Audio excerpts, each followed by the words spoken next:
మీ destination ఏదైనా ప్రపంచంలో ఏ మూల ఉన్నా CN travel explore the world your way. భారతీయ ప్రెగ్నెంట్ మహిళలు డెలివరీల కోసం కెనడాకు వస్తున్నారంటూ కెనడా స్థానికుడు పోస్ట్ చేసిన వీడియో ప్రస్తుతం సంచలనంగా మారింది.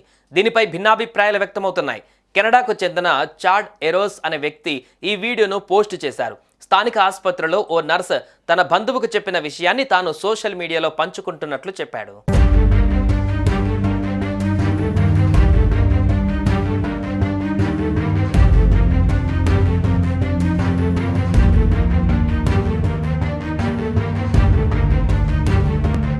ఆసుపత్రిలో చైల్డ్ బర్త్ వార్డులో ఎప్పుడూ భారతీయ మహిళలతో నిండి ఉంటుందని ఓ నర్సు చెప్పినట్లు చాడ్ ఎరోస్ పేర్కొన్నాడు. తమ బిడ్డలు కెనడా పౌరసత్వం పొందేందుకు భారతీయ మహిళలు ఇక్కడికి వచ్చి ప్రసవిస్తున్నట్లుగా ఆ నర్స్ చాడ్కు చెప్పుకోవచ్చిందని, కెనడా ఆసుపత్రులు పేషెంట్లు ఎవరిని తిప్పి పంపవని చెప్పినట్లు వివరించారు.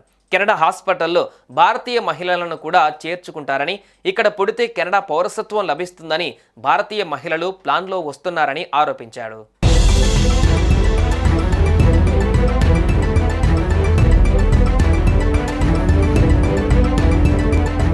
మరి ఈ డెలివరీలకు డబ్బు ఖర్చు అవుతుంది. ఈ బిల్లులను ఆసుపత్రి వర్గాలు భారతీయులకు ఇస్తారు. కానీ వారి నుంచి డబ్బు ఎలా తీసుకుంటారు?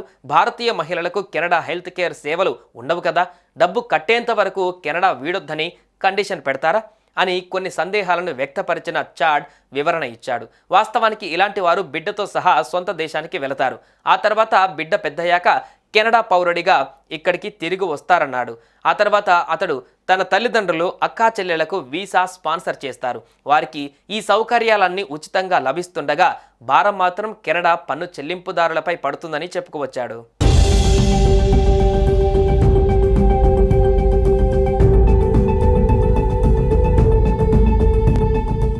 అయితే చాడ్ ఈ మొత్తం విషయాన్ని చిత్రీకరించిన తీరును కొందరు విమర్శించారు. ప్రభుత్వ అనుమతి ఉన్నంతకాలం ఇదంతా చట్ట వ్యతిరేకం కాదని స్పష్టం చేశారు. కావాలనుకుంటే కెనడా ప్రభుత్వమే నిబంధనలను కఠినతరం చేయాలని సూచించారు. అనేక ఆసియా దేశాల వారు కూడా ఇలాగే చేస్తున్నారని మరో వ్యక్తి చెప్పుకువచ్చాడు. ఏ ఒక్క దేశం పైన నెట్టలేమని, కెనడా వ్యవస్థలోనే మార్పులు రావాల్సి ఉందని కామెంట్ చేశారు.